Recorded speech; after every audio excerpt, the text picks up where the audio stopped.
So I'm going to, seeing as you can't see me, I'm just going to go straight to sharing my screen so you can see my slides. Okay. So I had a great introduction there, so you already know a little bit about me. So, but yeah, I have a massive passion for neurodiversity and people who think in different ways, and just generally that people really, and that we should all be given the right chances and be able to fulfill our potential. So I started a company called Neurodiversity Uncovered, which predominantly works with individuals in the workplace. So let me just tell you a little bit, if my slides hold on. Okay, so what are our aims from this evening? So ideally, I'd like you to be able to better understand what neurodiversity is. So some of you may already know and just want to, love the subject yourself and want to know more. Some of you might be inquisitive, have heard the term. Some of you might be neurodiverse yourself or know somebody who is. So what is it? That's what we're hopefully going to be, well, that's what we will be finding out. What the challenges associated with being neurodiverse.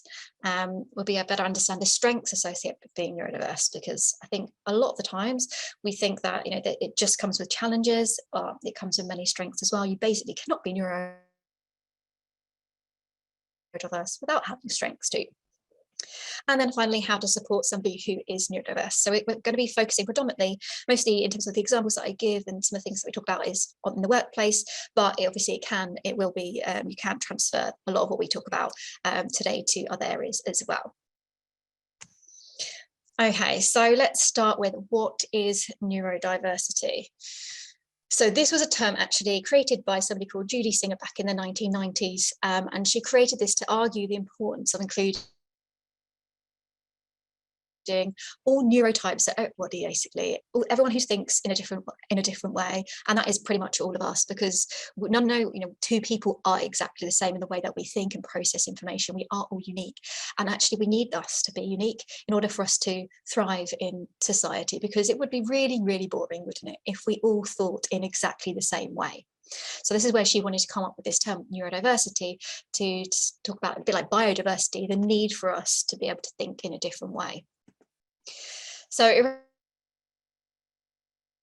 refers specifically to the limitless variability of human cognition and the uniqueness of each human mind. I just love that sentence, because everyone is unique, everyone has their own individual strengths and weaknesses. So we really need to be able to appreciate each other. So neurodivergent people experience, interact with and interpret the world in unique ways, and potentially what you might want to say different ways. So the term neurodivergent, so you might want to think of neurodiversity as like the whole population. We're all neurodivergent, and we all have different thinking styles, and our brains are all different. And then you've got what we call potentially someone who might be called neurotypical, so how the majority of people think in a kind of a certain way. And then you've got neurodivergent people who think in a different way to how the majority think.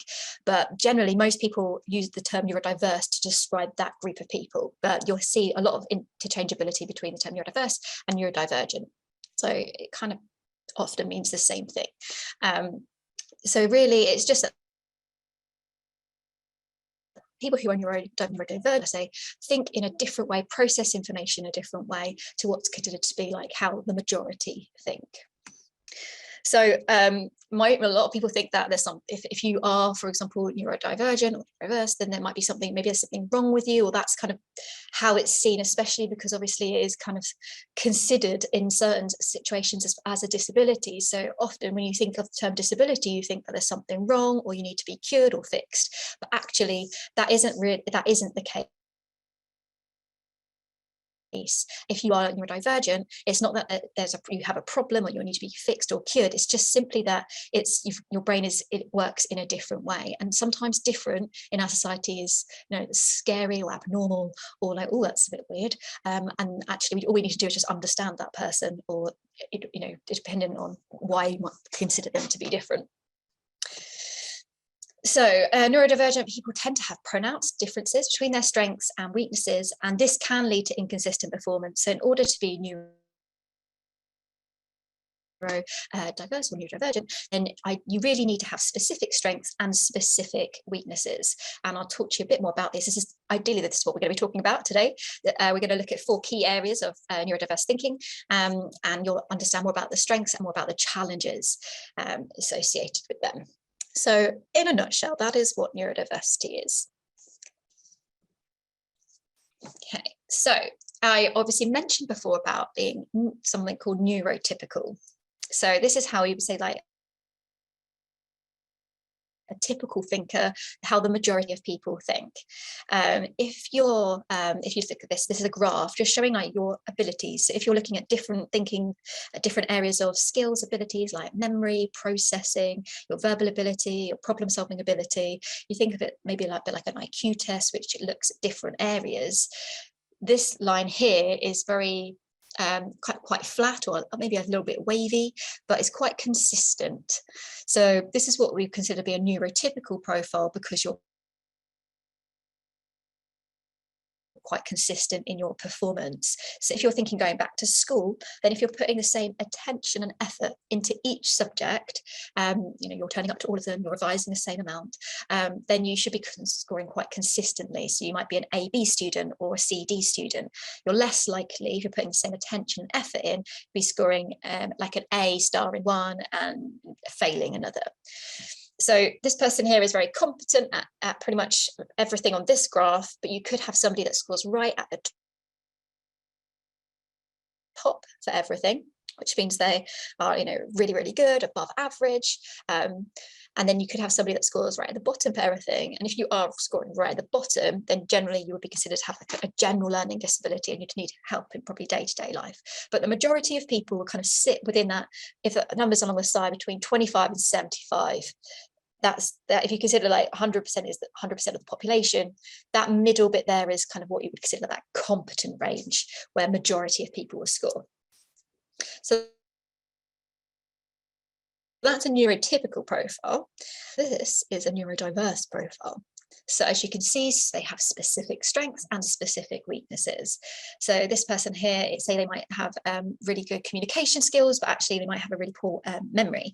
And depending on where those strengths and where those weaknesses sit, or the differences between them, and what kind of strengths you have and what kind of weaknesses you have, will depend on kind of what, in essence, you've been labelled with in terms of your thinking style. For example, dyslexia or ADHD. Often they follow a specific kind of pattern, as you'll kind of see as I go through, talking out specifically about their strengths and their challenges. So you might be scoring really highly, you might be scoring really low on some, or your weaker areas might be very much still competent, but actually your strengths are very, very high, or maybe your strengths are competent and your weaknesses are very low. So it is, once again, everybody's really different. No profile is exactly the same.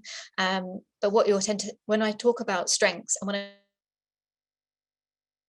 I talk about weaknesses, what I mean by this is that that's their individual strengths and that individual's weaknesses. So if you compared that person's weaknesses with somebody else, they might be scoring in the same level, but that one person it could be a weakness, and one person it could be a strength. So it's really looking at it's in comparison to that individual's profile, not in comparison to the rest of the population. So if you're sitting there going, oh, I'm dyslexic and I have a poor working memory, if you're speaking to someone who's not dyslexic, and you could have the same level of memory, it's just your strengths are probably much higher in other areas, which means that it's a weakness for you personally, if that makes sense. Okay. So, right, just also, what I'm going to also just mention that, because I just saw a comment come up. I will go back to these if that's okay at the end, only because I'll keep getting distracted and potentially go off on a tangent, and we may run out of time. So I will come back to questions at the end, if that's all right with everybody. And if I don't get to any, then I'll make sure I follow up with everyone via email. Cool. Okay, right. Okay, so today we are going to be looking specifically at these different thinking types, or neurodiverse thinking styles. So this is not just the only ones. Obviously, there are lots of different other types of thinking styles as well that you could potentially be kind of labelled or diagnosed with. For example, you could have dyscalculia, which is kind of number, some people call it number dyslexia, but it's to do with understanding maths and concepts like that. It's really any way that where your brain thinks in a slightly different way, and more so than just natural variance, compared to like what you can see there, the big differences between strengths and weaknesses. Okay, so these are the main ones we're going to focus on today. Okay, so I wanted to kind of talk about some myths. So this is what these are some of the things I hear a lot. So I just wanted to dispel these myths, if that's all right. Okay, so reading and writing letters backwards is a sign of dyslexia.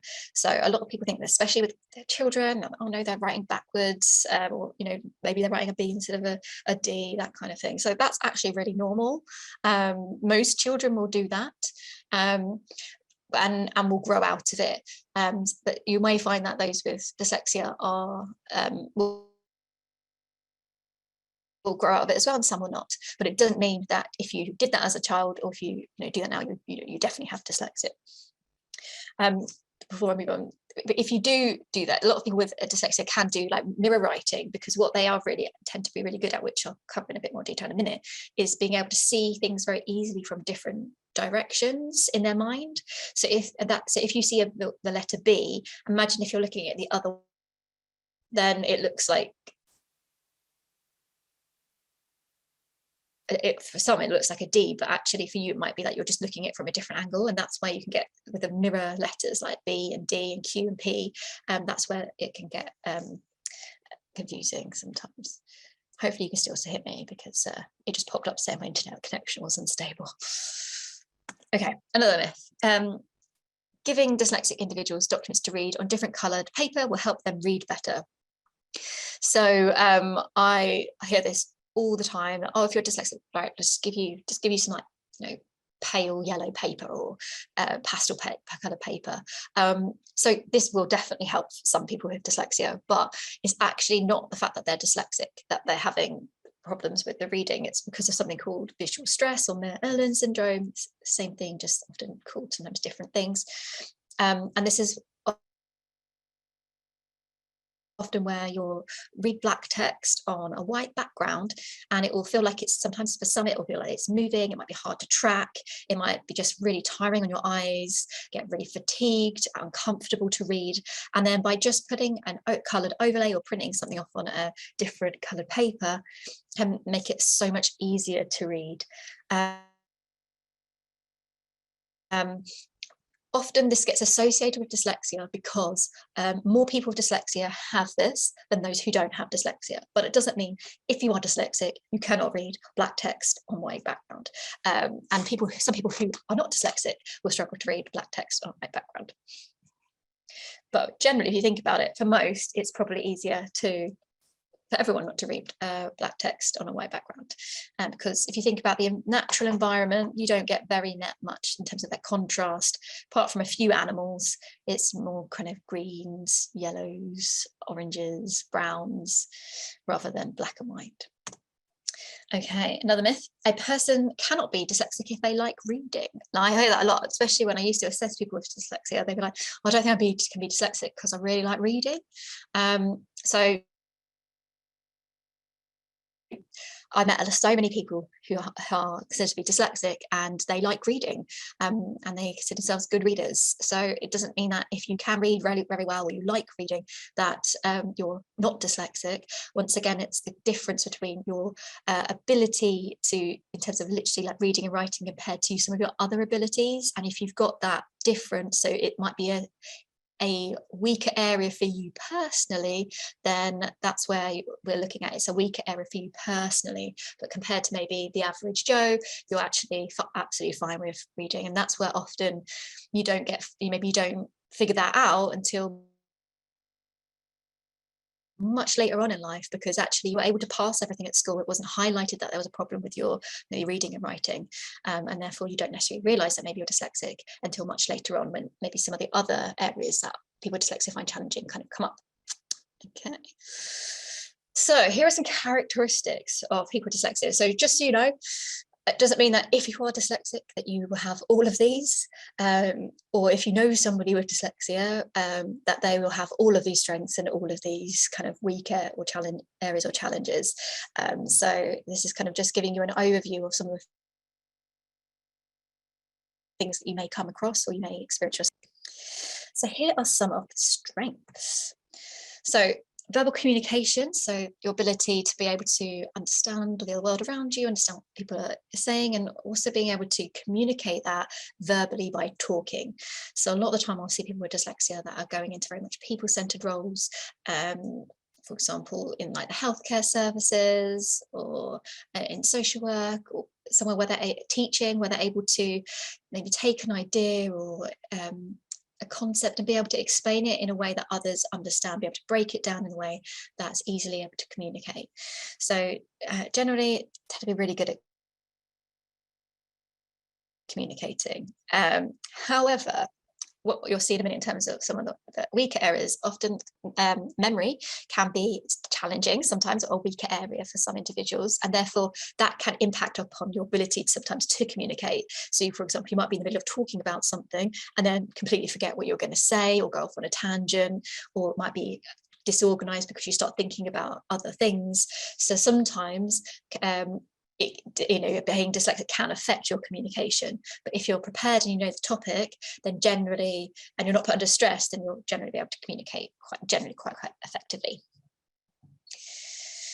So generally tend to be very practical, very hands-on, and there's another in terms of the workplace, then they might be going on to more hands-on roles, like once again in the medical profession, some of the emergency services, or manual jobs, because you can kind of work with your hands also much better if they're able to physically do something in terms of learning. Very visual as well, so they're very good at learning things if they can see it being done,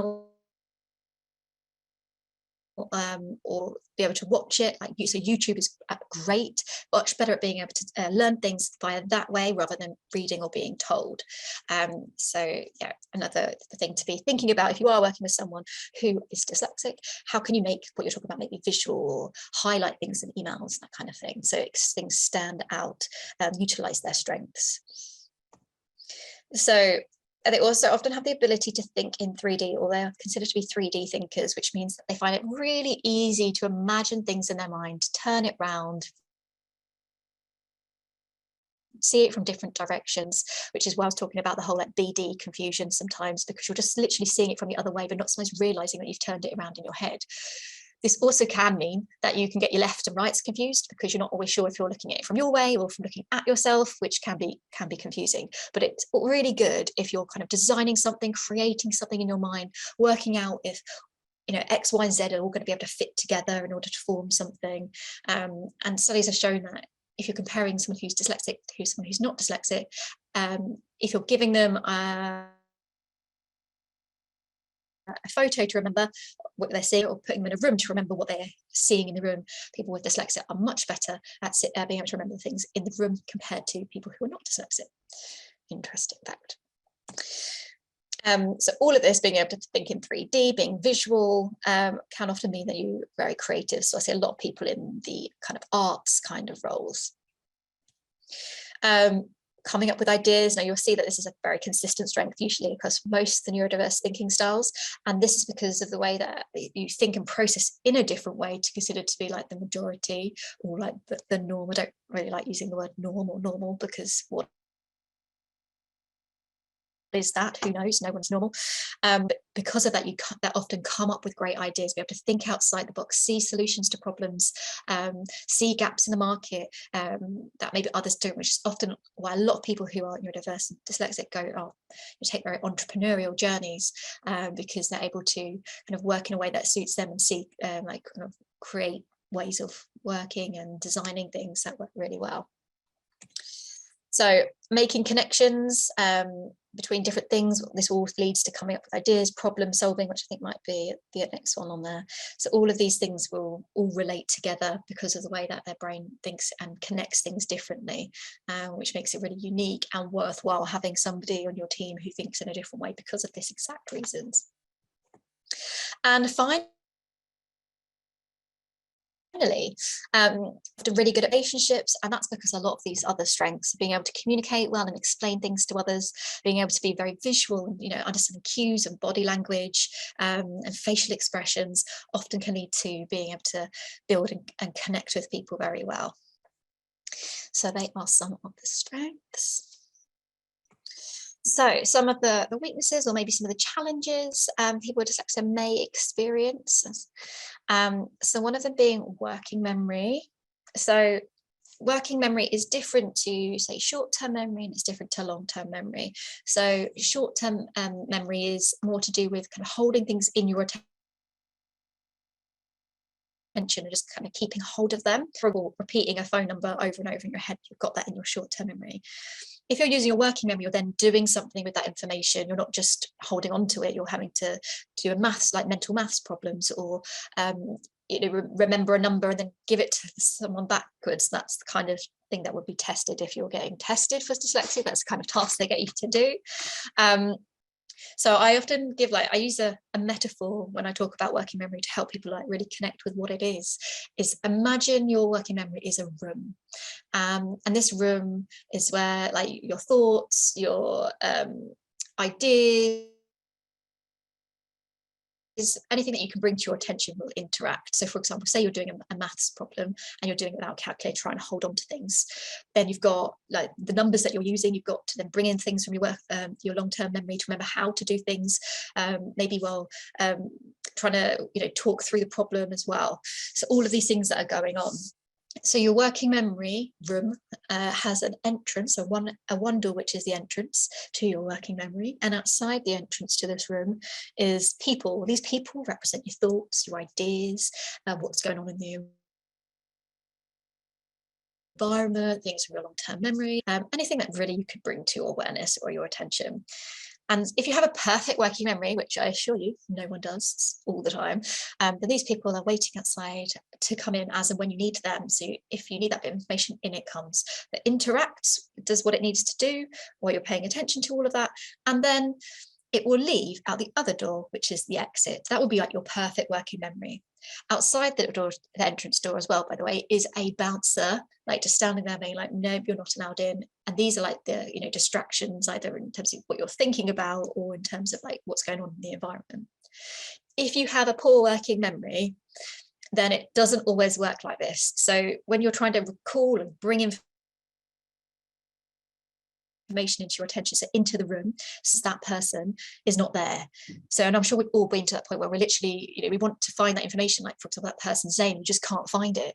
And then when you least want, expect it, in it will come. So that person just, barges through, past a bouncer into your working memory. Now you're paying attention to that this person's name's Laura, but actually you don't even need to know that anymore. So it sometimes feels that you have less control over what comes in to your working memory. So either the things you want to come in don't, or the things that you sometimes don't want to come in do. So you might go off on a tangent and start talking about something else, or be distracted by what's come in. Sometimes when you are trying to be creative and you're making connections that other people don't because of that, but not great when you're trying to focus on one thing, and obviously helping people to understanding as you go and off on a tangent that can be for some confusing. So you have less control over what comes in, and then you have less control over what leaves as well. So you might be in the middle of doing something and then forget. I'm sure we've all done that, where you've walked into a room and thought, what am I doing in here? What am I looking for? Now that's because your working memory's failed you and that information's left. So yeah, that can be very challenging, which is why I often recommend that if you're working with people who are neurodiverse or someone with dyslexia, try not to put them on the spot, because sometimes their working memory is not always working as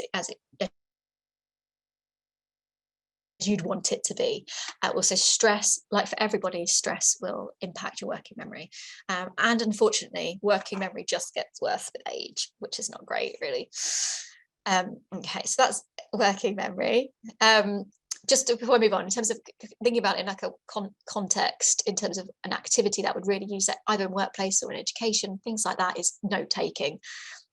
That's like massively using your working memory, because you're having to listen to the person talking, and then you have to formulate something that you want to write that summarize what that person's saying, because most people can't write quick enough to write verbatim. So your brain is then having to listen, summarize, and then, you know, potentially some, especially for some with dyslexia, you might be then having to work out how to spell a word, but then you're still having to listen to the speaker because they haven't stopped to allow you to write that down. So that's really using your working memory. So some people who are neurodiverse, or some people with dyslexia, may really struggle with note taking. So having a dictaphone or audio recording device and things like that are really beneficial. Okay, moving on. So working quickly, that can be challenging. So it might be that if they do work quickly, they're more likely to make mistakes. So therefore they need to take their time, or maybe they find that they double check or triple check, or, you know, check many times in order to make sure that they haven't made mistakes. And for some people, they find it really difficult to even pick up on the mistakes that they've made. Like, our brains sometimes are great things, and then sometimes, you know, really fail us when we're trying to, you know, we're reading something and we don't, our brain doesn't pick up on the mistakes that we've made, just doesn't see them, because who knows why, really. But I guess a lot of the time it's because it knows what it thinks it should be, and therefore you know, just sees what it wants to see. Concentration, so, and that can be to do with, you know, the working memory as well. As I said, things coming in, going off on tangents, your bouncer not being, you know, a very effective bouncer in that room. But it's also often because people who are neurodiverse or people who are dyslexic can find it really hard to filter out irrelevant information. I often describe this to people as if, say, if you had dyslexia and you're walking in the wood with your friend who does not have dyslexia, maybe is very neurotypical. So you're having a conversation with them, and then you both hear a twig snap behind you. So automatically, due to, you know, how our brain is programmed, we will look behind and just check that it isn't, you know, a saber-toothed tiger coming to kill us, because that's you know, what's kind of programmed in our brain from thousands and thousands of years ago. Obviously, you turn around, you see it's a squirrel, and then your brain knows now it's not a threat and will ignore the twig snapping, even though it's still snapping. If you've got dyslexia or some others who are neurodiverse, you potentially will still hear that twig snapping, and now you can't really fully concentrate on that conversation, or you've like lost the thread, or you've gone off somewhere else, or you think about something related to twigs or squirrels. So that can be really distracting. So if you are in an open plan office, it's sometimes like the worst place to work, because you've got all these different distractions coming from all over the place. So the worst place to be would be in the middle, where you have 360 degrees of distraction. The best place in an open plan office would be in a corner with a wall behind and to the side of you, if you want to be able to flick your eyes up to remove distractions, or if you want to not be able to see any distractions either, maybe facing the wall rather than facing, you know, with your eyes not towards the wall, away from the wall. But then I would probably recommend putting headphones in or something like that, listening to instrumental music or kind of white noise to remove those distractions as well. So environment can play a massive part on being able to work at your best. Reading. So this is probably what most people think I'm going to be talking about, the whole literacy side of stuff with dyslexia. So obviously it does play a part. Reading. I would say that where I tend to see this the most is not the fact that they cannot read. Obviously, for some people with dyslexia, that is challenging, being able to read new words or just read, you know, generally. But I'd say what I tend to see is that people can read. It's just that it's processing what they've read. So they may have to read things multiple times in order to take it in. Therefore, ideally, if you can give people things beforehand, if you know they're going to read it, for example, in a meeting, then that works best, usually for most people, to be honest. And in terms of working quickly and accurately, that can be affected with reading. So you may be that you find it hard to proofread your own work, may not notice certain mistakes. So then we've got writing. So that can be in terms of spelling, can have difficulties with spelling. It could be that have difficulties with grammar, punctuation, tense, things what we call homophones. So the things that are spelt, sound the same, sorry, but spelt differently. For example, like there and there, weather. You know, English is actually quite a pretty rubbish language if you really think about it. It does, you know, how you spell certain things, like why do we spell them like that? Like why do we spell gnome with a G? And it's just so inconsistent. Like you have all these rules, you know, I before E except after C, but not when you spell this word or this word. Apparently if you were to learn how to spell every single word in the English language, you'd have to learn, I think, over 400 rules. Who has time to do that? So, you know, even if you don't have dyslexia, then sometimes spelling is challenging in the best of times. But for those who do have dyslexia, for some it can be even more challenging. But these are things you may not always notice because we've got such great software out there and spell check and just being able to speak into your phone and it will spell it for you. So that's one aspect. The other aspect of writing is actually getting what you want to say down on paper. So you may have it in your head, but it's just sometimes really hard to get out in a way that maybe makes sense. Just either the sentences may not necessarily make sense, or the order that you put it down in it may be quite disorganized. For some, it might be that you can put it down, but it's just that just getting started and just staring at a blank piece of paper. So this is really individual in terms of different people's different writing styles. And some people, as I said, will not have a problem with that. And some people will find that the most challenging part. And what I tend to say, a lot of the time I speak to managers and they'll be like, I never noticed them have a problem with that. But then they'll be like, yeah, I wrote that report 5 times to get it to that point. And sometimes you don't, you know, managers don't always know how much work goes into something. So that is that. Organization, I think I'm going to go through these 3. Time management, planning and prioritizing are all kind of connected really to that working memory, because you're having to hold on to lots of different parts, trying to work out where things should go, what should go first, being able to like look ahead, plan ahead. Now all of these things can be affected if you are dyslexic. I'm not saying they will be, but for some they can be really challenging areas. They might leave things to the last minute, or not be able to plan accordingly, or not even a plan at all, or start with a plan but not actually follow through with the plan, not know where to start, maybe prioritize or anything, may miss deadlines, may turn up late, or they might have great strategies in place and actually they're great with that. But often these things don't always come naturally to people who are dyslexic. And then finally, we've got processing new information. So you may find that if you're dyslexic or neurodiverse, you process information in a different way. And a lot of the time, the way information is given to you isn't in a way that maybe is like that works for you. So it might take you longer to process information or learn how to do new tasks and get to grips with things.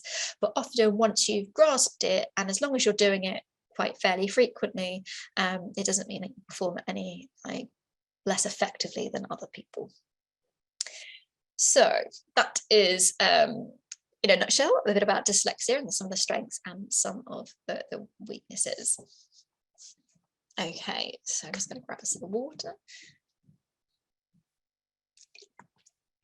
Okay, so moving on to dyspraxia. So this is probably one out of the ones that I'm saying that we're talking about tonight, often the one that people, I would say, know least about. So hopefully I will, by the end of this, you'll know much more about dyspraxia. So let me tell you some of the myths. So here's one. Isn't dyspraxia another word for being clumsy? So as if you don't know what dyspraxia is, you're probably thinking, I don't even know what it is. It, who knows? But often dyspraxia is very much to do with coordination, fine motor control, gross motor control. So if you have dyspraxia, some of the things that you may do is you might trip over a lot, bump into things, break things, knock things over. And obviously these are all things that if you consider yourself a bit clumsy person, you might be more likely to do. But it isn't just another word for being clumsy. You can't just have those things. If you were just those things and none of the other things I'm going to talk about, then yes, maybe you're just clumsy. But it's a lot more than just being clumsy. Dyspraxia is something you grow out of as you get older. So I hear that as well. And I think that's often because as a child, obviously you're not aware as much as maybe when you're an adult. So you maybe are more likely to trip over, like just kids generally, isn't it? No? Or bump into things, and as you grow older, you notice maybe how you're more likely to for example, I don't know, you notice a pattern that you often knock your drink over. So therefore, maybe you're more likely to have less open top cups and actually more likely to drink from bottles. Or if you're going to be carrying a cup of tea along, and know that actually if you carry something with the water or the liquid right near to the top, you're going to be spilling it everywhere, and therefore you never fill it, you never put the liquid right to the top because of this. So you often will compensate using strategies, which therefore feels like you're not as clumsy, or these things that you may find difficult are not so much of a challenge, or you avoid doing them. But it's not that you are no longer dyspraxic, it's just that you are more aware of kind of where you are in space, as opposed to maybe as you are as a child. And finally, if you are dyspraxic, you cannot be good at sports.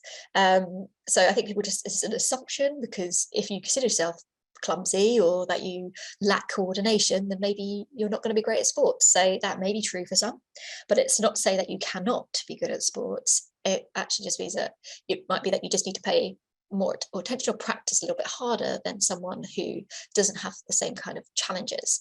But as I said, everyone is very, very different, so you really can't paint everyone with the same brush. Okay, so here are some of the characteristics of dyspraxia. So like with dyslexia, as I said, with that, this is not going to be, if you are dyspraxic, you have all of these strengths or all of these challenges.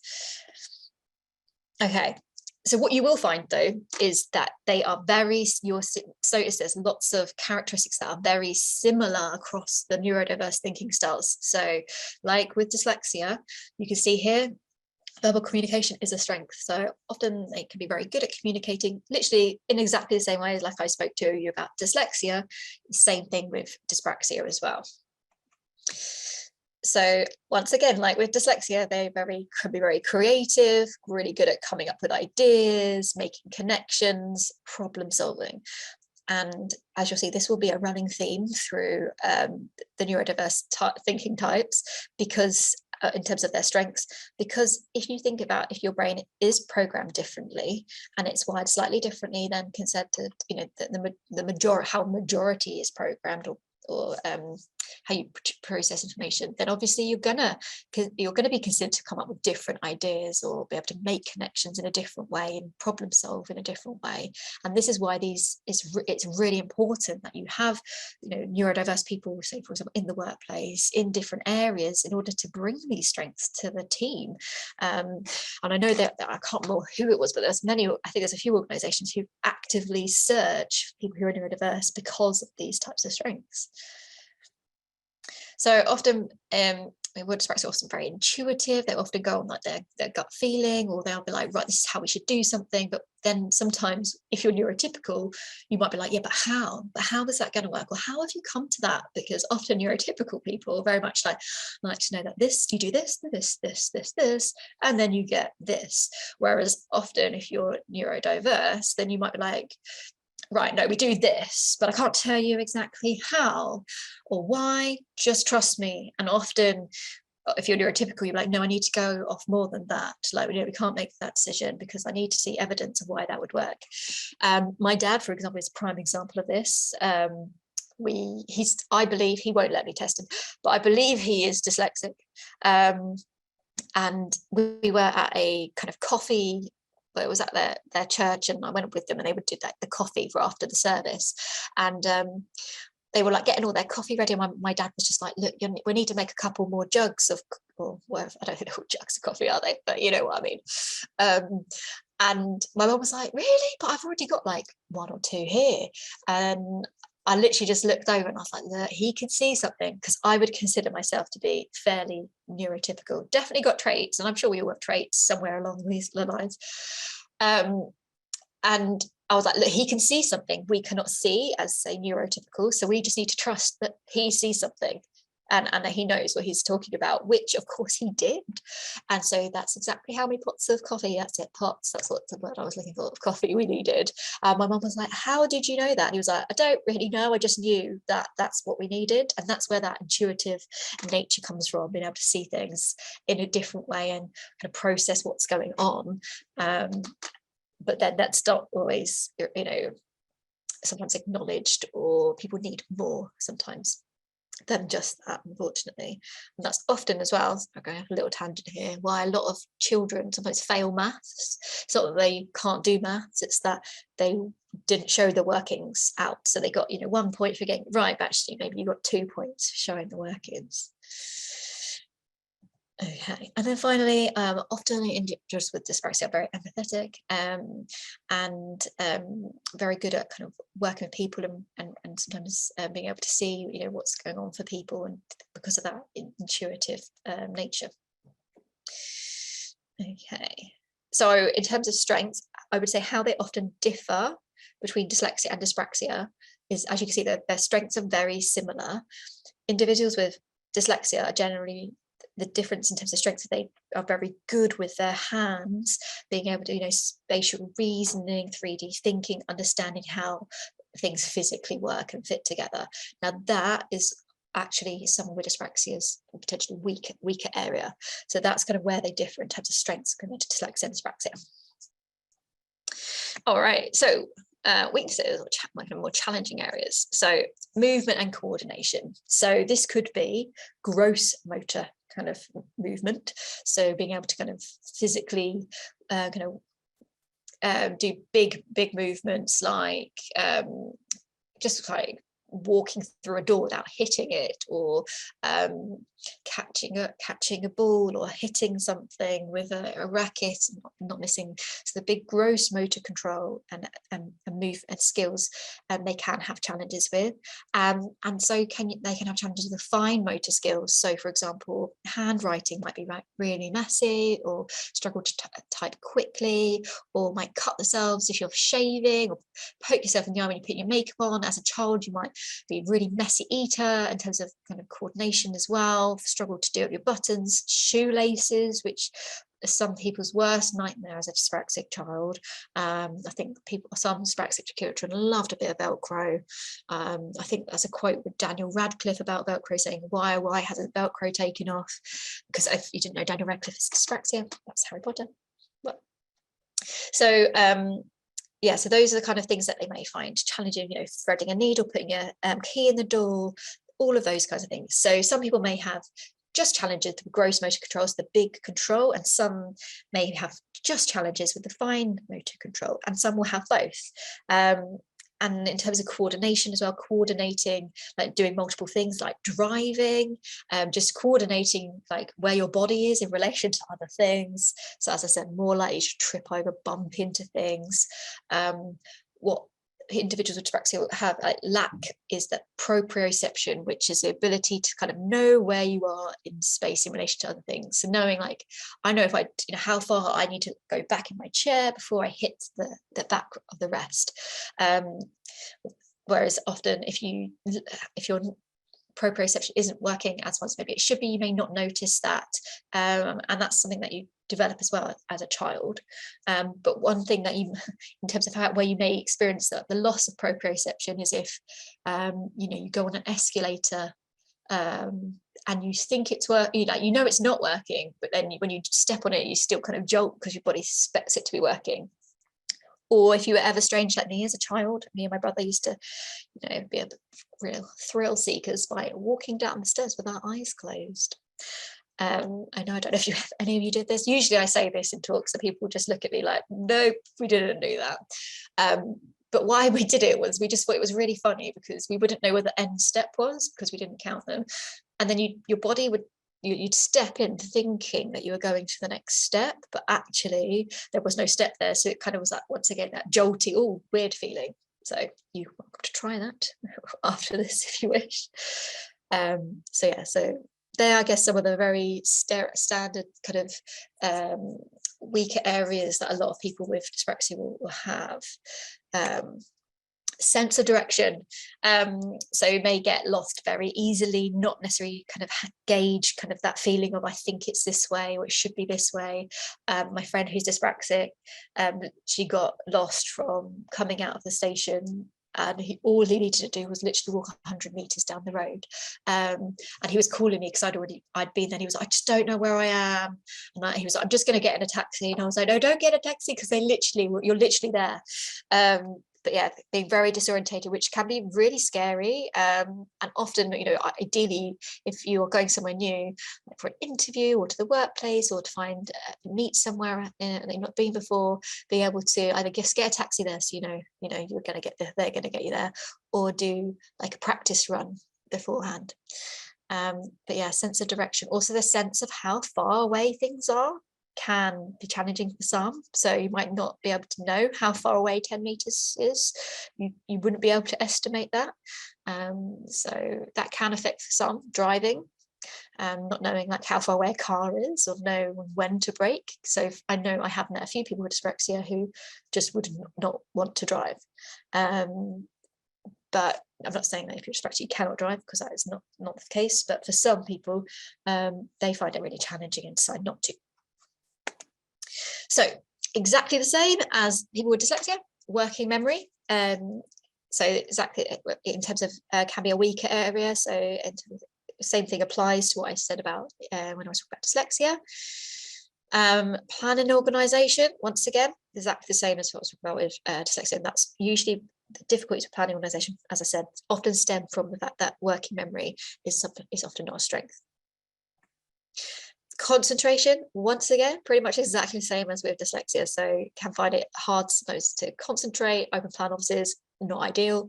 Or if you've got like lots going on around you, or even your own thoughts can be equally distracting.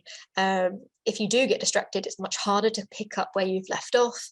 A lot of the tips that I give people who I work with, because I do a lot of coaching, is if you can, turn off your emails, turn off your notifications, put your phone on silent, and just because what we tend to do is often we get like pop-ups, pings, alerts that something's going on, and every time you get that, you get distracted. And if you are neurodiverse, it's much harder to kind of go back to what you're doing. So what I often say is turn them off, and then either have set times to look at your emails, or look at your email after each kind of task or whatever that you've done, rather than just being kind of like your emails being in control of you. Sensory, for some people with dyspraxia, they can have issues with kind of things being too bright, too noisy, just thinking of any of your senses really, that can all be kind of overwhelming. So they can be kind of hypersensitive, which I guess would probably be most common, or they can be hyposensitive, where they actually need more stimulation in order to kind of have maybe the same experience. So it's just thinking, once again, if you're in a shared office, what that experience might be like for someone who does have some sensory kind of challenges. And then finally, some people with dyspraxia will have sometimes difficulties with communicating and the social side of things, not always reading cues or picking up on things, or being able to maybe think on their feet, and in terms of how they can adapt to what changes in terms of social settings sometimes.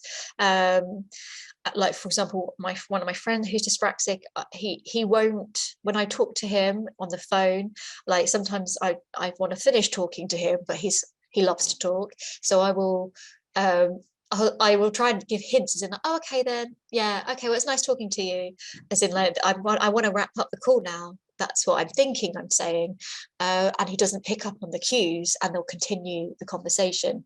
And then all of a sudden he decides to leave and he'll be like, okay, then bye. And I'm like, oh, we've finished. Okay.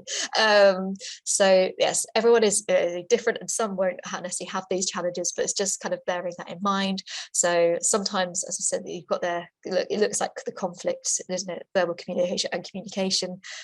So some people will find it really easy to communicate, and some actually maybe will communicate if they're, their memories are doing well and maybe they're familiar with things, but it's more like the social, potentially aspect of communications, as I said, sometimes.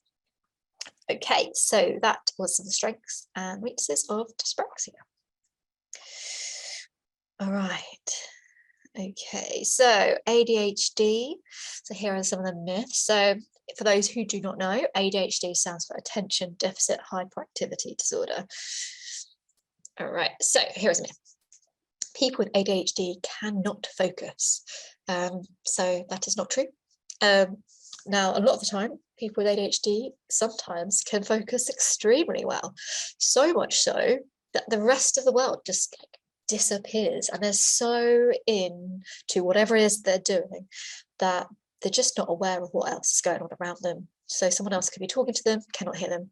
They don't realise that they haven't had dinner, that they haven't gone to the toilet, they've not drunk anything all day, and they could be there for potentially hours and hours and hours and hours. And that's usually when they find an activity really engaging or something they enjoy doing.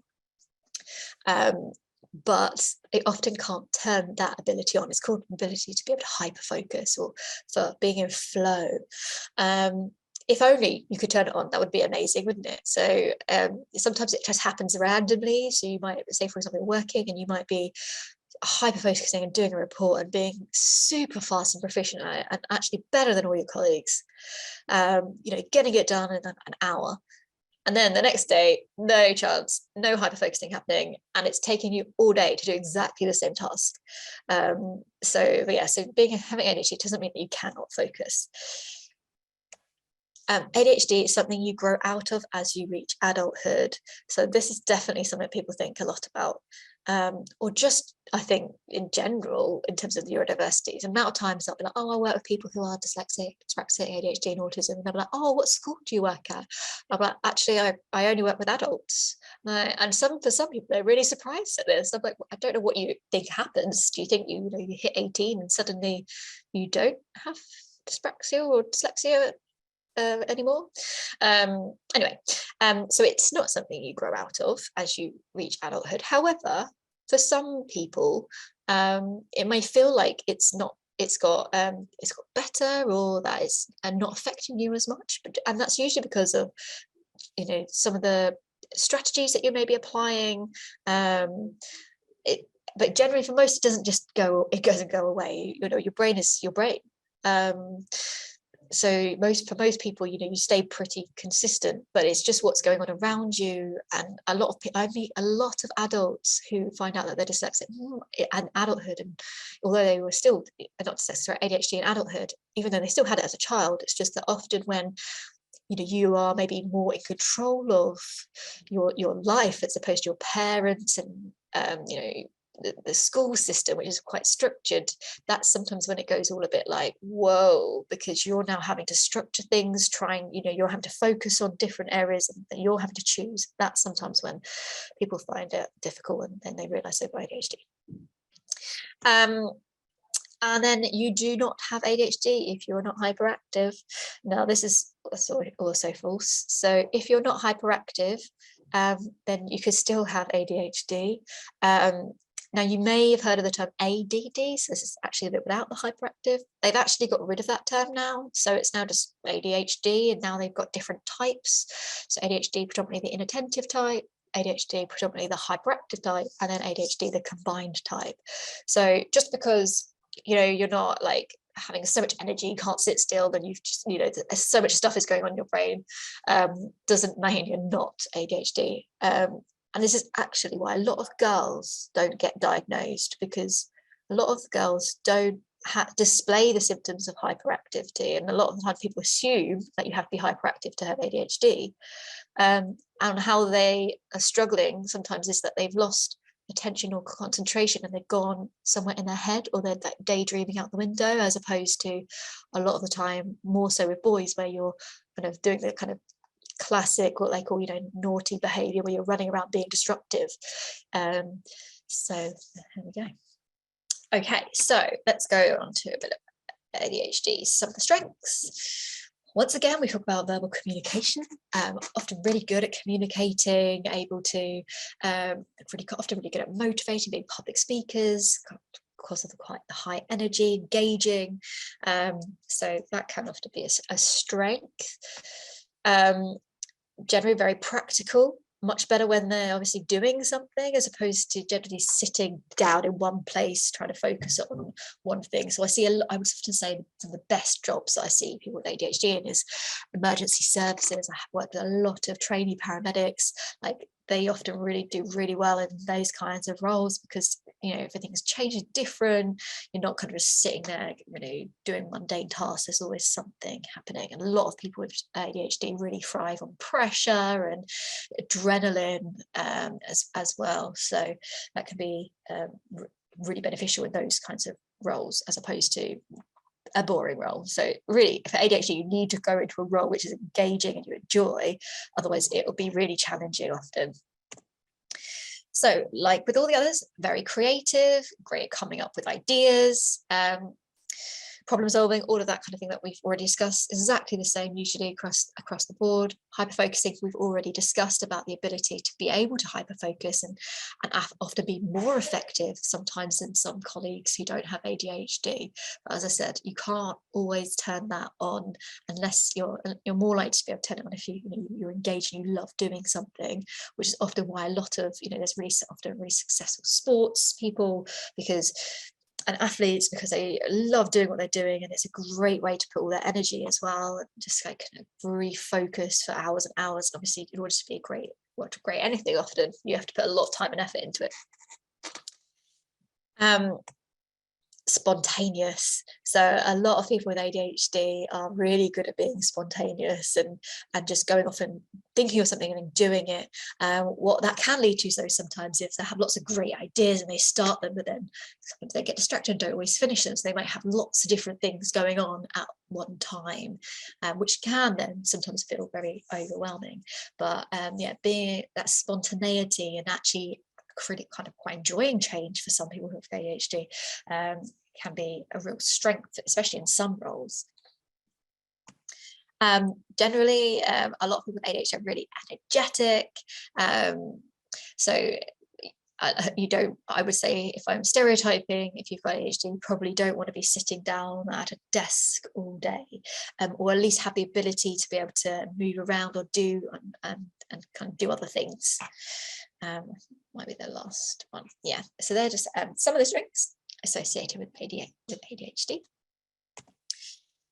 Okay, so some of the challenges, some of the weaker areas can be to do with memory. So they may appear forgetful, or a bit of what consider to be like a scatterbrain, things, forgetting things, forget to do things.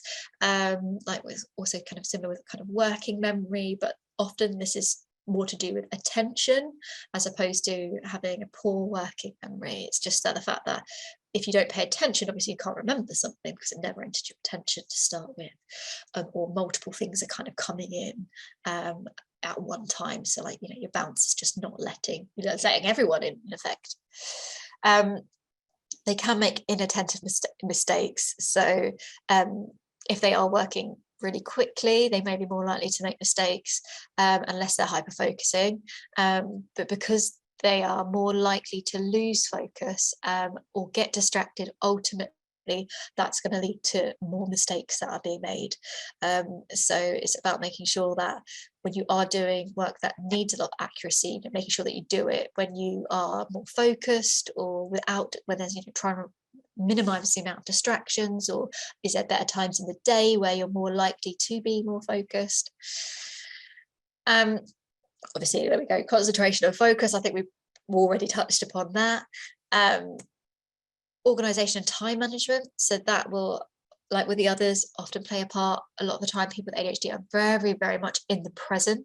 They don't tend to think much about the past or the future a lot of the time, and therefore sometimes time can run away for them. I work with a lot of people and they say that they're often late or they might miss deadlines, and that's because There's so much in the present. They just don't even know they're late until they're late. It's not that they know if they need to, for example, leave at X time, and they haven't done, they haven't got in the shower by 1:15. For some, they know if they haven't managed to make that shower by 1:15, they're going to be late. Whereas they may not know they're going to be late until time is 8:30 and you haven't left, now you're late. So sometimes they can't always see that. May also leave things to the last minute, and that's also though because sometimes they work better, as I said, under pressure, and actually will be more effective if they leave things to the last minute and have that kind of pressure building, and the adrenaline and the stress. For some, they actually excel in these kind of environments, which is another reason why a lot of sports people have ADHD. Being impulsive can be a weakness. Obviously it can be strengths as well, but I think probably more weaker in terms of, you may, as you probably hear the phrase, you don't think before you act, or you don't think before you say what you want to say. So it might be that they go straight in and do something without thinking things through, and they may butt in, interrupt, take action without thinking about it, not follow instructions, just jump in. Hyperactive and restless, so that is that can be, as I said, for some that's not necessarily part of their ADHD, but for some it is, which can be really difficult to, as I said, focus if you've got so much stuff going on in your head, or you just physically can't, be in one place and you need to move around because you feel like sometimes you've got so much energy. I know a lot of people with ADHD will go to the gym in their lunch break because they're way more productive in the afternoon if they're able to kind of release some of that energy. A lot of people have problems with sleeping because their brain is just like going crazy. It's like super busy. It's like a crowded tube.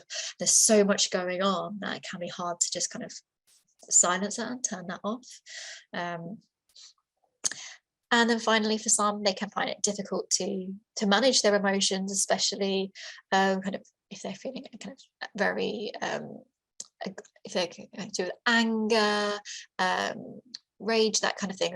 They because of their impulsive, they may be more likely to snap, or to be able to kind of rein or control them. They may have those difficulties.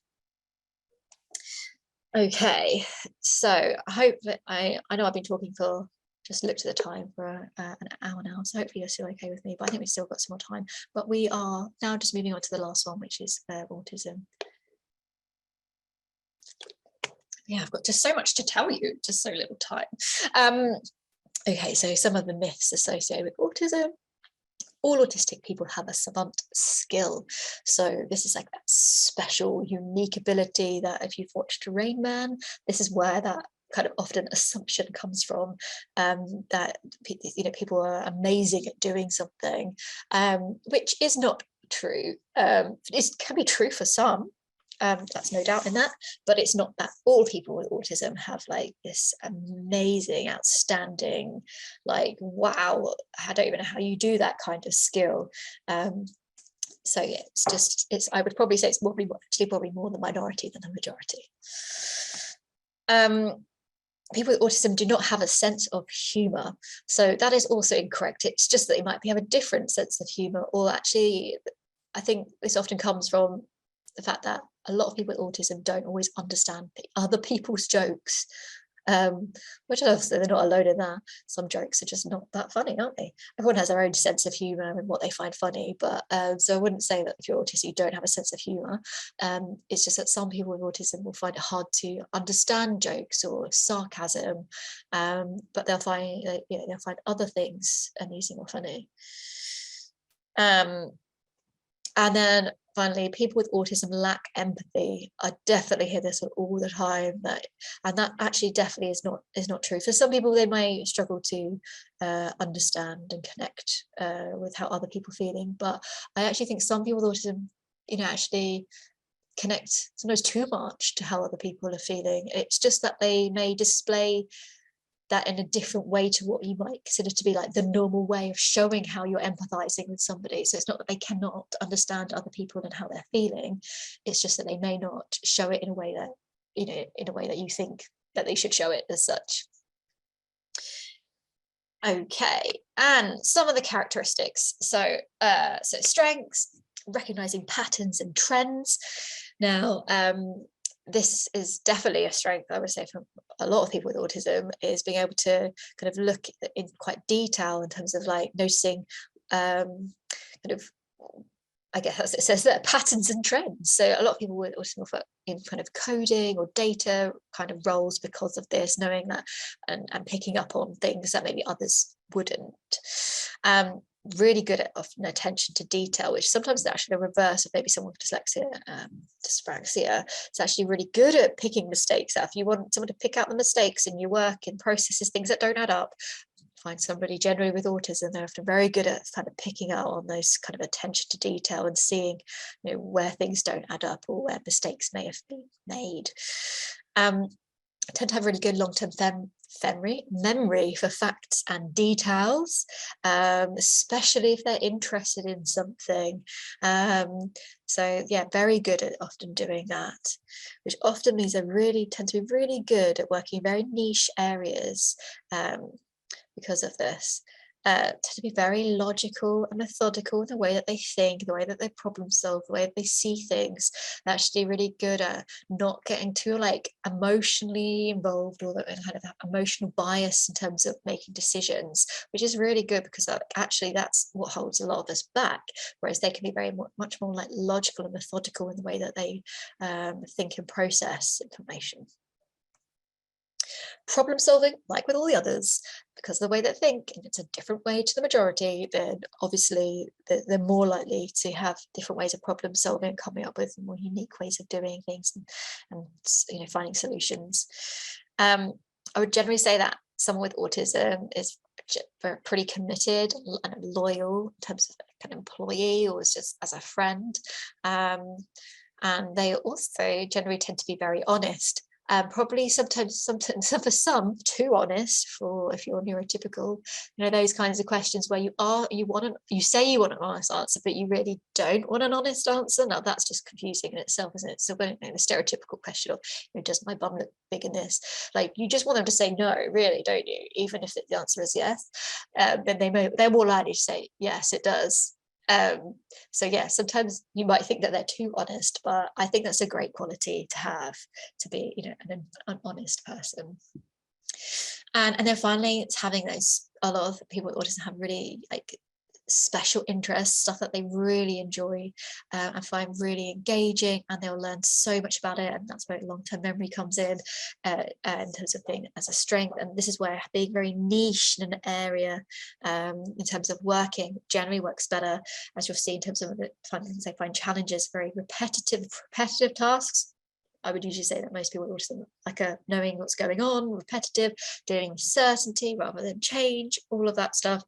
It's a bit better, as I said, in niche rather than lots of things going on, having to kind of change frequently in the way things are done. Okay, so some of the weaker areas or challenges you may come across. So in terms of social interactions and knowing how to socialize in the correct way. I say that with inverted commas because I'm not sure what the correct way is, but I guess we all kind of know that that's the appropriate way to respond or react or to behave. And often individuals with autism don't always know how to react or behave or what to say, and actually social interactions can actually be really anxiety provoking, because it's actually like, you know, can I say this, or when can I interrupt? Like I'm working with a couple of people at the moment and they are like, you know, I don't know when to, if it's a group situation, like when do I interject, because other people seem to know, but I don't know how. I don't know when is the correct way or the right way, and then they'll just, you know, interrupt, and actually it's the inappropriate way, and it's just them coming across as rude, or maybe they'll said something in a way that it comes across as too blunt or maybe inappropriate, because actually you don't talk about those things with that person, but you can talk about it with that kind of person. So that's for your friends and not for your manager, and all of these different things. And in terms of that, I guess if you're neurotypical, that you pick up like just by watching others. Now if you're autistic, then that doesn't tend to happen as effectively. So it takes much more of your energy when you are interacting socially, because you're having to kind of consciously think about what it is that you're doing or saying or how to behave. That can also impact upon communication. So as I said, you may say what's considered to be the wrong thing, or not understand what that person's how that person's communicating, and you get the neurotypical, the neurodiverse ways can clash. I had somebody that I used to work with, and they asked, can you send me an update of what you've worked on today? And that person was expecting to have a few bullet points, but that wasn't made clear exactly what he's expecting. So the autistic employee gave 7 pages, and like, no one was wrong in that situation, but actually in terms of if you're communicating with someone with autism, actually you need to be really clear, really give examples exactly what it is that you mean. So sometimes communication can be affected, as I said, about understanding sarcasm and metaphors. The way that we talk is sometimes a bit strange, like the way that you say, pot kettle black, what does that mean? So some people with autism would be very literal in the way that they understand and interpret conversations, and it can be really confusing because of the way that we talk. So it's just kind of bear that in mind. Unwritten rules. There are so many unwritten rules that we have, as I said, like of what, this is how you should perform, this is how you should not, act, this is how you should act with this person, but you don't get told these things, you're just expected to pick them up. One of the unwritten rules I think is quite interesting in the UK is that most people, for some reason, we just like to join a queue. We see a queue, we join it. That's what we do. We queue pretty much everywhere, apart from the pub or a bar. Like, I don't know why we don't queue there, but like that's an example of an unwritten rule. But you don't necessarily, I don't think anyone told me this. I just observed it and then noticed that that's what people did and started behaving in that way. So that can be challenging for some people with autism to understand, like, well, is that what we do? And then all of that can be very anxiety provoking in terms of kind of being, knowing if they're going to get things right or offend, and sometimes then they just kind of freeze and don't do anything. Sensory experiences, now they can be like with dyspraxia, kind of be kind of hyper, what's the word I'm using? Kind of, I want to think of hyperfocus. My brain is slowly deteriorating. But yeah, there's too much sensory information coming in, and that can be really overwhelming. So, for example, just the other day, someone I was working with with autism was just describing the experience of going to the supermarket, how they find it really overwhelming because of the bright lights. There's lots of people. You're trying to work in between, try not to get too close to people. There's people like children having tantrums, like you're trying to figure out where you're going, and sometimes there's smells from, if it's like food being cooked in them, and all of that can be actually, for some, overwhelming, and they'll have to leave. So some of that can be just not a nice experience for some people. And dealing with change, as I said, I think I briefly spoke about that. So some find it really difficult to deal with change, and it's very anxiety provoking because they very much like things in certainty, often driven by certainty and knowing what to expect. But I'm not saying they can't deal with change. Often just that they need pre-warning of the change that's coming so they can prep accordingly, as opposed to just turning up at work and going, oh yeah, you don't sit there anymore, you sit over there. So yeah, giving pre-warning is good. Repetitive or ritualistic behaviors, I missed an R out there. So that can be a weakness, because it can stop them from doing certain things if they have certain repetitive behaviors that they have to do, or in a certain thing have to perform things in a certain order. And then if they can't do that, or that's disrupted, then that can be really anxiety provoking, and one of those kind of a freeze situation if they're not able to kind of or if that changes in some way. Planning can be a weaker area as well, so not necessarily knowing how to plan, or if that's the right decision in terms of how to plan things accordingly. And then finally, kind of regulating emotions. Some people with autism can find it hard to to regulate their emotions, and may express them maybe too much or not enough. So that is, I know I feel like I've just kind of war in at you, is kind of some of the characteristics and strengths or weaknesses of dyslexia, dyspraxia, ADHD, and autism. So I have nearly finished now. Some of you may be glad to know, but I just wanted to talk through just some of the things that maybe can be put in place if you, specifically, I guess, if you're in the workplace, to help support people who are neurodiverse. So something called reasonable adjustments. So things that can make a difference to support that person. And this could be a number of different things. So it could be technology. So as I said, I think I mentioned before, like a dictaphone. It could be a piece like 2 computer screens, could be a standing desk, moving desk. Basically, there's so much stuff out there these days, it's actually quite credible. Or it could be software. So there are bits of software where you can talk into it and it types it all up for you, which is pretty cool. So much better if it works really well if you're able to communicate really well verbally, but just not as well in in the written format. And so one of those you might have heard of it, it's called Dragon Dictate. Other bits of software where it does the reverse of that, so it will read stuff to you to help you spot mistakes. There's mind mapping software. In terms of technology and software, you can get pens which record things, you can write it down, it all comes onto the computer. There's loads of stuff out there, loads of apps as well. So yeah, it's actually kind of a good thing a lot of the time that technology and that is growing, and it's only actually helping support those who are neurodiverse.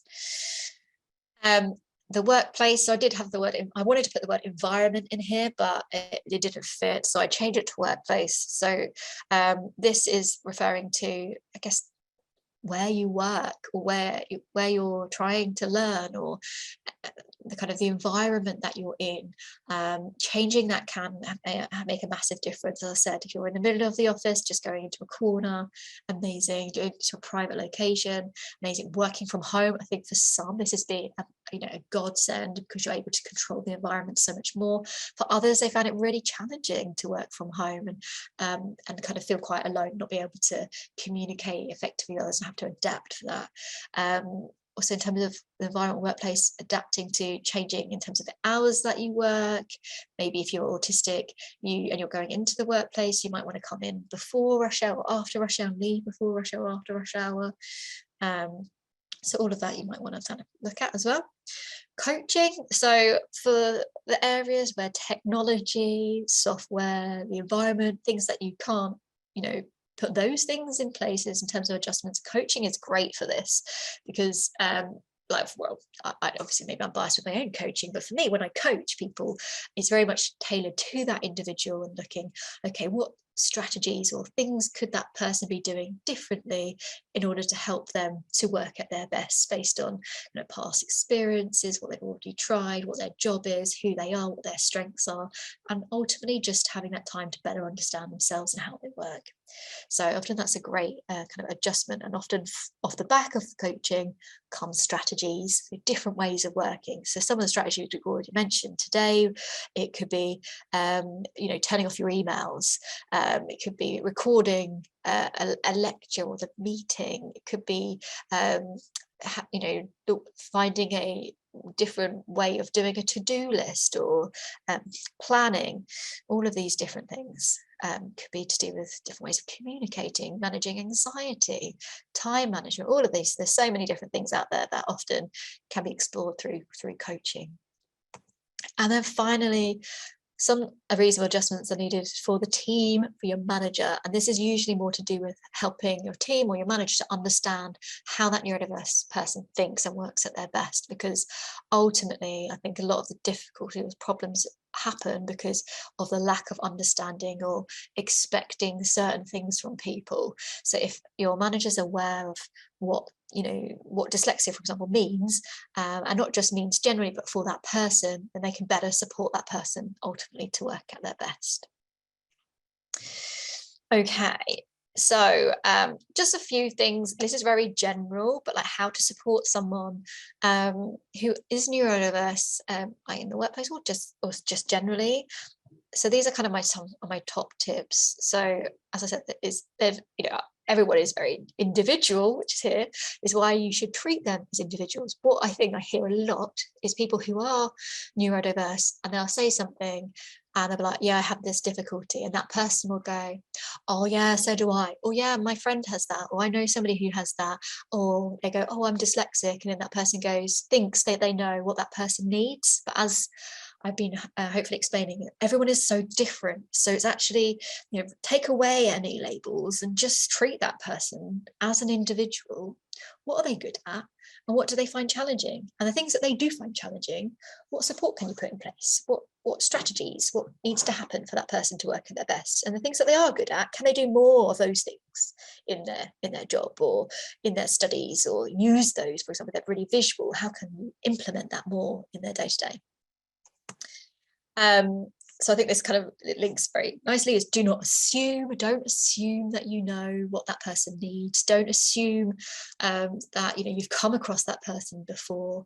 And this is kind of how I go about my coaching, is because although I work with hundreds, potentially even thousands of people, I don't want to assume that dyslexic person is going to be the same as the last dyslexic person. Like, that's just not, if only you could do that, it'd be really easy to be like, oh, you're dyslexic, this is what you need, goodbye. Like, that would be really quick and easy. If that would be great, but that doesn't work, as we know, we're all individual. So literally spoke to somebody the other day, and they were saying that they were like, oh yeah, I was doing a co-coaching session, which is where I had the manager and the employee, and we were kind of working out how they could work best together.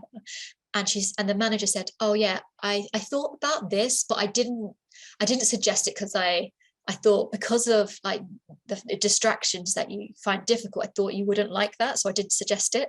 And I'm like, oh no, like, we need to, don't assume these things. Ultimately, just ask them, because you, as I said, treat everyone as individuals. Don't assume that ask. Make sure that they have the right adjustments and support in place. Once again, ask, find out. If you don't know what those adjustments are, you don't know what support it needs to be put in place. If those people don't know, because don't assume that those neurodiverse people know what adjustments they need or what support in place. In actual fact, I would say the majority of them don't know. One, because they don't know what's out there, and two, they're sometimes they're like, well, that's just me, I don't really know. If I knew, I would already be doing it a lot of the time. So this is where you can get a workplace assessment, where someone, for example, like myself, would come in and literally figure out what support and adjustments need for that individual based on their individual strengths and challenges and their work role. So then at the end of it, you have a report saying, based on what that person said, based on what that manager said, this is kind of what you need to put in place in order to support that individual. Ultimately, find out how they work at their best. How to do that? Ask them, figure it out, find out what's going well for them, what doesn't, what's worked well in the past. So ultimately, that's the aim, is to help anyone, really, irrespective of labels, work at their best. Another big one I would say is give them time to process. So if you are neurodiverse, working in a very neurotypical environment, ultimately it's probably going to take you longer to process what's going on, because you're having to work, in essence, harder than someone who's neurotypical. I sometimes explain it specifically to managers. It's like, say, for example, French was my second language. It's not, if only I had a second language, but say it was, and then I went to work in France. Now my first language is English, and everyone around me is speaking in French, which I understand, but it takes me longer to process it, because I then have to translate it into English to really connect. Now that is what it's like if you're neurodiverse a lot of the time. It's like you're constantly having to translate or work hard and process things in a way that your brain understands, because it works in a slightly different way. And it would be the same if the majority of the people were, say, neurodiverse, in terms of if the majority of people's brain worked in that way, and the neurotypicals were the minority, it would be exactly the same. And it would be the neurotypical brain which would be different, or they would have some of the difficulties that the neurodiverse have. And in essence, it's really got worse as time has gone on, because of the way that we've kind of designed our society, which very much is tailored towards the majority. Back in the day, actually, if you're neurodiverse, you're more likely to not have difficulties to thrive, because it would be more likely to be focusing on your strengths. Whereas now, I think a lot of us struggle just generally in life, don't we? Because there's so much going on, and like there's time pressures and challenges for most of us, to be honest. Anyway, allow them the opportunity to clarify or ask questions. I think that's really important, to be able to sometimes give that a little bit of extra time to make sure that, you know, they have what they need before they potentially move on to do all the task. And then preparation is key. So this is preparation for, there's a meeting coming up, let's prepare everyone that's going to the meeting. Or if you are that neurodiverse person, preparation is paramount. I think a lot of people who are neurodiverse just rush in and just try and do something as soon as possible in terms of their work, no kind of prep, organizing time to pause, stop and think. And that's often because they can feel like they're behind, or they need to, you know, spend longer to write that report, and therefore they don't have the time. But actually the preparation part is so important. Often just slowing down can allow them to be more effective and speed up. I think that was my last key point. Oh no, one more. This is definitely the last one. Feedback's really important, and this is for everyone, isn't it? But knowing what they're doing well, knowing what they need to be doing and it's improving on, and that's also for the neurodiverse person to giving feedback to maybe their neurotypical manager on, you know, when you do this is really supportive, but when you do this, that actually really hinders me, and actually could you do this instead? So feedback is paramount. And I think that is the end of my presentation. So I just wanted to add in here are some resources. I will send my presentation over to the person, if that was who's running the show as such, so they're welcome to share it with everyone who joined. So you can then click on these links should you want to know more. And here are some kind of tools or checklists should you be sitting here thinking, oh my gosh, that sounds like me, and you might want to kind of go and explore by just some of these kind of free screening kind of checklist tools. I'm not saying that they are, you know, will tell you if you do, but it might just be like, you know, it's likely or not likely that you have this. So this is the opportunity. If you have any questions, so I'm going to just stop sharing my screen now if I can. There we go. Raise your hand if you'd like to ask a question, and unmute yourself, and I'll give you the nod. This session is being recorded. Natasha, I hope you won't mind if we put that on the branch website, because some people have had to drop out early, and yeah, that's absolutely fine. Some people have to leave now because we've run out of time. Yeah, sorry, time just goes away from me. But if anyone, like, I'm just going to quickly put in the chat box my email address. So if you do have to go, that's my email. So feel free to message me. I know some people want to, you know, don't want to ask in a group. Feel free to message me any questions, and I'll happily respond to you. Or if you have any questions right now, feel free to just unmute or put your hand up. Yeah, there were some questions in the chat as you were going on, so I can scroll back and see if I can find them. Yeah, I think, is it Peter? I see a hand. Is it? Have you got a question, okay. Peter? Yes, Peter, please speak. Hi, yeah. Why are employers still very anti-neurodiverse employees? Why will they not give them a chance? Why do they put them through the hoops? Why is it so hard to get reasonable adjustments? Yes, that is a great question. Like, I've been working in this field for over 10 years, and I don't even know if it's getting, I think, better, to be honest, but I definitely think people are more aware and are seeking to do something different.